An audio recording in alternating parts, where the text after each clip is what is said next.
From Love Weekly with Gillian Chereki. 3 red flags I ignored before I got married. Hi there, I ignored 3 major red flags before I married my ex-husband. And when I say ignored, I need to be clear about what that actually means. I didn't miss them. I saw them. I felt them in my body, that uncomfortable, uneasy sensation in my gut that something was off. But I didn't listen to that feeling. I didn't raise my concerns. I didn't initiate conversations about what I was noticing. And most importantly, I fundamentally did not believe I had a right to say anything. I thought speaking up would rock the boat, and I was terrified that if I brought up my concerns, I would lose him. So I didn't say anything. I performed the role of the understanding, easygoing partner who didn't have needs or boundaries. I was a strong-willed, opinionated woman with a strong sense of self in certain areas of my life, but my self-esteem wasn't high enough in this relationship. I was abandoning myself over and over, choosing his comfort over my own nervous system signals. And here's what I know now that I wish I'd known then. Relationships don't stand a chance if people aren't honest with each other.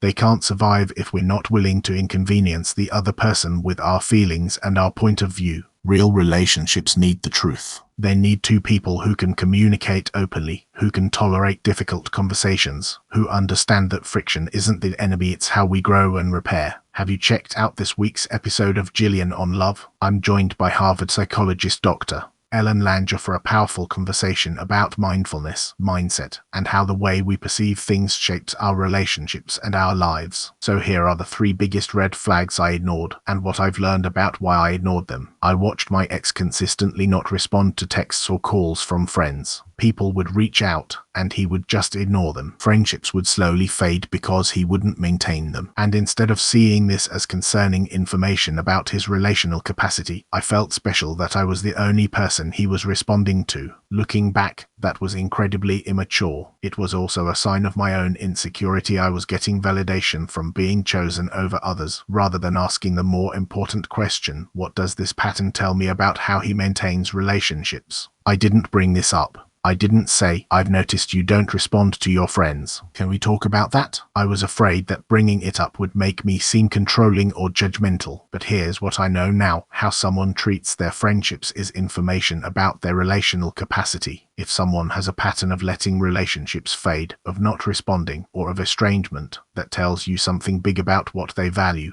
And if they don't value the people in their life, what would that mean about being in a relationship with them? What does it say about their ability to maintain connection, repair ruptures, and stay present when things get difficult? About a month before our wedding, my ex told me he'd been on a mild mood stabilizer for years. And in the same conversation, he mentioned he'd just stopped taking it. Cold turkey. No discussion with me or, apparently, with his doctor.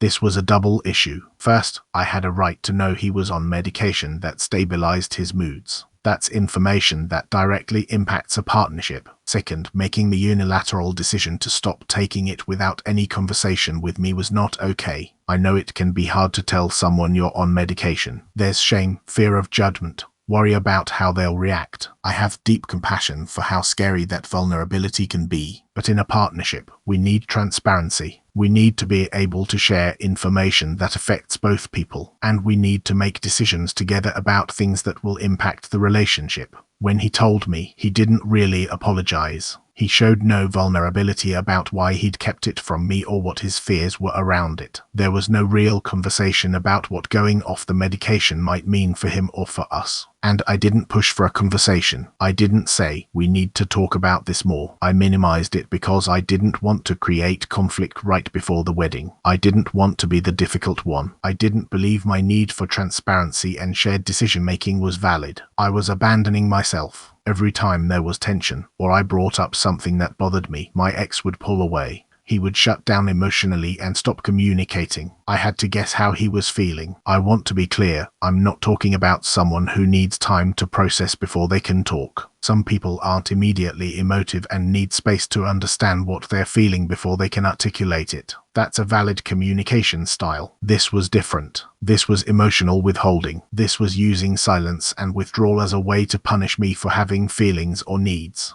This was refusing to engage or repair. And here's what I understand now about secure attachment. You cannot withhold love and connection every time there's conflict and expect to build trust. This obviously doesn't apply to situations where there's abuse and safety is the concern. Healthy relationships require both people to stay present during difficulty, to be able to say, I'm overwhelmed and need a break, but I want to come back to this conversation in an hour, to practice repair after rupture. But I didn't know how to ask for that. I didn't have the language or the self-worth to say, the way you withdraw when I bring something up doesn't feel safe to me. We need to find a different way to handle conflict. Instead, I learned to walk on eggshells. I learned not to bring things up. I learned to manage my own dysregulation alone because I couldn't count on him to stay connected when things were not perfect and easy. Looking back, these red flags were showing me that we didn't have the foundation for a secure, healthy relationship. But I couldn't see it at the time because I was operating from my own unhealed wounds and insecurity. But real love, secure love requires honesty. It requires two people who can communicate openly, who can tolerate uncomfortable conversations, and who understand that speaking your truth isn't rocking the boat.